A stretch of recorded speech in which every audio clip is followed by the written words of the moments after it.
Hi, my name is Karen Rodman, and I'm glad to be joining together with all of us for this virtual May Day, May the 1st gathering. I bring greetings from Just Peace Advocates, a human rights group that's focused on human rights for all people, including the people of Palestine and Kashmir, and also for the Canadian BDS Coalition, of which Just Peace Advocates is a member. In regard to Just Peace Advocates, our work is really a call that was made out to the international community 72 years ago to realize the rights for the people of Palestine and Kashmir. And so we're here 72 years later, and those rights of self-determination and right of return haven't been made possible, and so there's much work for us in the international community to do, and that's why Just Peace Advocates that really is our focus is how to realize that right of return for the people of Palestine and the right of the plebiscite, the referendum that was promised to the people of Kashmir, both of those in 1948, and so here within the Canadian context, that is why we continue to do that work and focus on realizing those rights and recognize that the need is there for the international community to make that happen. So, in regard to the current situation with the pandemic and COVID 19, just to, I guess, highlight over the last 6 weeks or so, while we've been focusing on COVID 19, both domestically and globally, that the work of the settler colonization has continued in hyperdrive, both in terms of passing laws and setting frameworks, but also facts on the ground, both in Indian-occupied Kashmir and also, of course, in and for the people of Palestine. In regard to Kashmir, the people have been under lockdown in Indian-occupied Kashmir since August the 5th, when basically legislative changes within the Indian government set the path towards an Israeli settlement model. And even over these last few weeks, while we've been focused on COVID, a new law, the domicile law, has been passed, which is resulting in allowing for the actual moving in of the settlers, the occupiers' own population, into the occupied area. In regard to Palestine, of course, that is further continuing in terms of the settler colonization project in regard to annexation, and in particular under this newly formed coalition government against Netanyahu government efforts. Also, though, facts on the ground speak for themselves, and the aggressiveness of the colonizer at this time in terms of well, first of all, in both cases, with Israel and with India, they did release there are many of their own people that are incarcerated within their own systems, but for the prisoners from their occupied from their occupied populations that are under administrative type detentions, even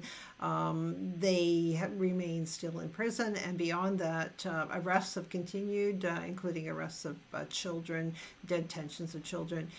in Palestine that we're aware of. In Kashmir, it's really harder to monitor and to even really know what is in fact happening on the ground. Beyond that, I mean, in Palestine, even as communities work to get facilities, tents, and such set up to help to monitor, to have places for people that had COVID-19. The occupier has come in, the military has come in and actually confiscated those tents. An example in the North Jordan Valley, in Area C, where that happened. For example, also in Al-Quds, as people have been working to provide food and testing and even information related to COVID-19, the Israeli military has come and arrested people and confiscated some of the goods that people were providing in the form of food and that sort of thing to people at this time.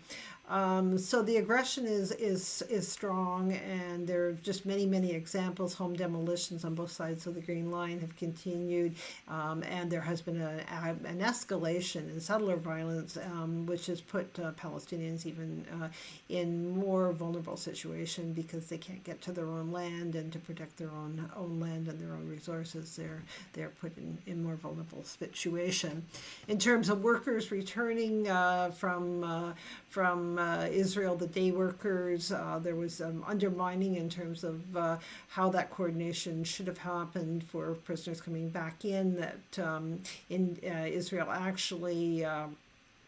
cut some of the fences in the area south of Kikilia, and opened up the agricultural gates, meaning that the Palestinian civil society institutions couldn't coordinate that return, and leaving their own population in vulnerable situation. So one could go on, but I will mainly stop there, other than to say that we have a number of actions here in Canada that we're very focused on right now, and that you can check those out at justpeaceadvocates.ca or bdscoalition.ca. And one of those is a call that 43 Canadian organizations made over this past weekend as part of an international call to the International Criminal Court to recognize the jurisdiction of the court, continue to recognize the jurisdiction of the court, to proceed with prosecution of violations of international law, in other words, war crimes. Our own Canadian government has not taken that stance. Our Canadian government sent a letter on February the 14th to the International Criminal Court, saying that because Canada as a state does not recognize the state of Palestine, that Canada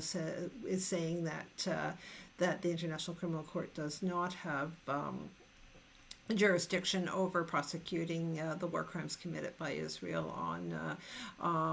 related to Palestine. So Canadian civil society has disagreed with that. 43 organizations here in Canada have joined with almost 200 organizations worldwide to say that is not the case, and we will be making a more clear call out in the coming days to the Canadian government that we would we would urge them to change their policy, their approach, to align with the mandate letter that Prime Minister Trudeau gave to Minister Champlain in December, that would call for support of the International Criminal Court, not the undermining it or threatening to take financial resources away from it, which was included in that February 14th letter, and to abide by international law and the Fourth Geneva Convention and Article 1, which requires Canada to make sure the convention is upheld in all cases, and so not to stand in the way of the International Criminal Court. So we urge you as individuals and as organizations to join with us in that call. Thank you so much, and we all stand together in solidarity on May the 1st.